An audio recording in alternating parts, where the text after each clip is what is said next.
Hi everybody, Dan Ullman, Matt Bernier, the DRF Bets race of the day for Wednesday, March the 7th. We're kicking off the Rainbow Six at Gulfstream Park with race number 5. And if you sign up for a new DRF Bets account, you'll access a $150 sign-up bonus. All you have to do is go to drf.com/join and use the promo code TV150. Let's take a look at this field of maiden claimers going 2 turns, about 7.5 furlongs on the Gulfstream Park turf course. You can access free formulator past performances for this race on the Race of the Day event page on drf.com. Download them, handicap along with us.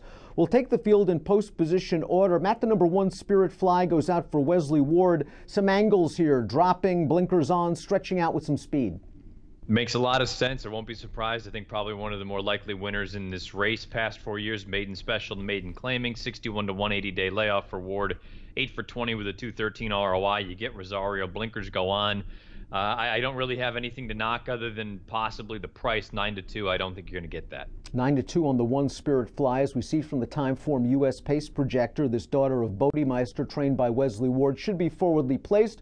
The pace race shape expected to be fair. Spirit Fly 2 starts back, wore blinkers, and she finished ahead of a horse that came back to run 69 by her in a 75,000 maiden claimer. That horse is now a 2-time winner on the dirt. She fits very well. The 2 Nile Rising takes a big drop in class, Matt. That was a live race last time out against Emertoon.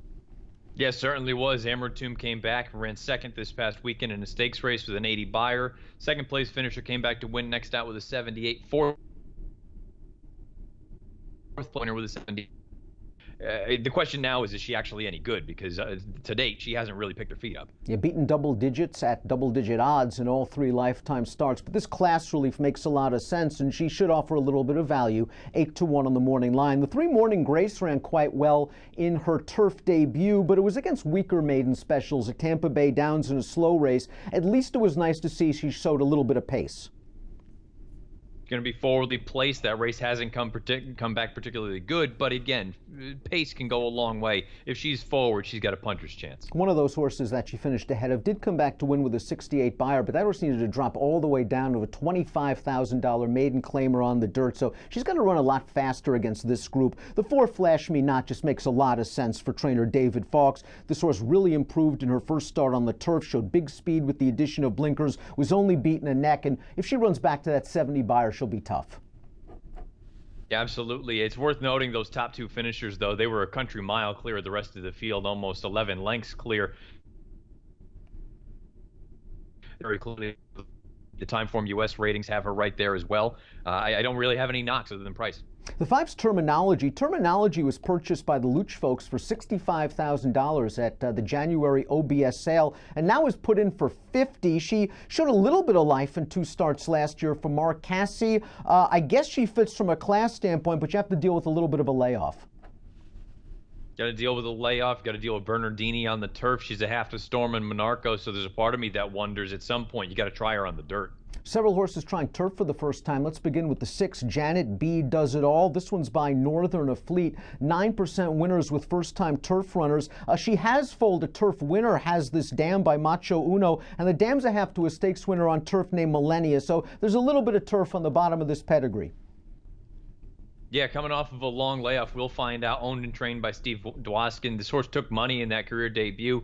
Race has come back very, very weak that she debuted in, but now you plummet down to the maiden claiming level, and who knows, maybe that turf comes through. Still have to wait for the Clocker report. Everybody should check it out every racing day at Gulfstream on drf.com. A couple of these workouts look like they match up with a Dwoskin-trained runner named Snoring Barth, who has a 65 buyer on turf, but hasn't run in a very long time. The 7's Lady and Me. This horse was entered earlier in February, was a vet scratch when entered for $25,000. Interesting that she's in here for $50,000. She's got a nice little pedigree. She's by Cantharos, 19% with all debut runners, 17% with first-time turfers.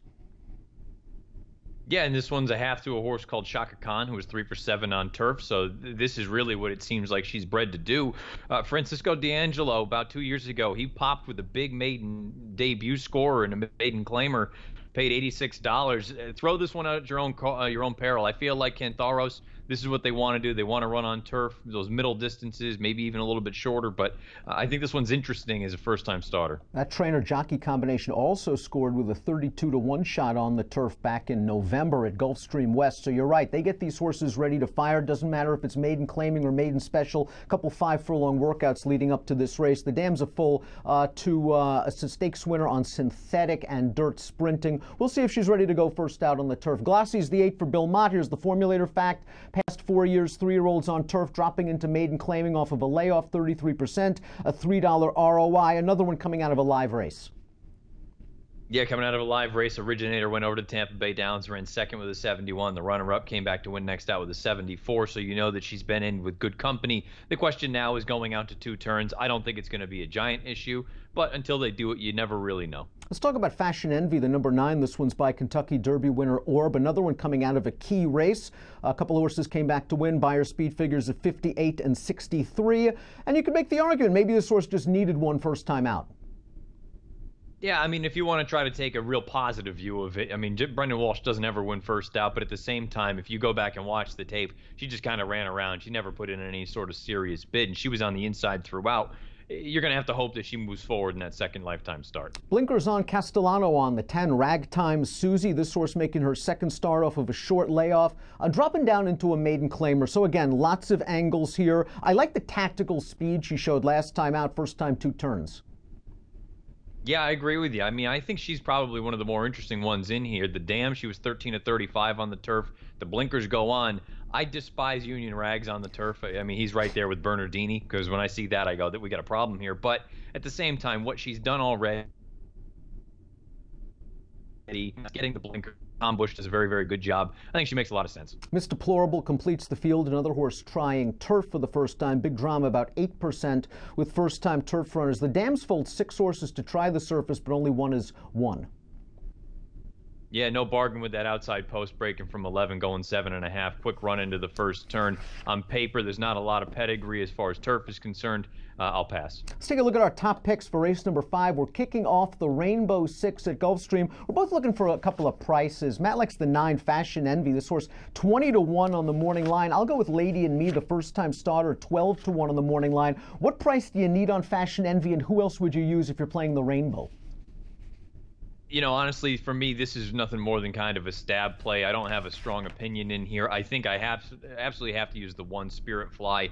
I think she's the most likely winner in this race for Ward. I'm also going to use the 4 in here, Flash Me Not. I have no concerns, no issues with that horse. And I'll probably use a little bit of Glossy as well as that outside horse, or one of the horses toward the outside, the 10. But to me, this is a spread race if you're playing the pick 6. I agree. Like you, I'm looking for a little bit of a price. Don't have a ton of confidence on this first-time starter, but we did note that the trainer does well with these types. There's certainly pedigree on top with Cantharos. She's 12-1 on the line. I think 12-1 sounds about fair. And I guess in the Rainbow, the 4 Flash Me Not just ran really well.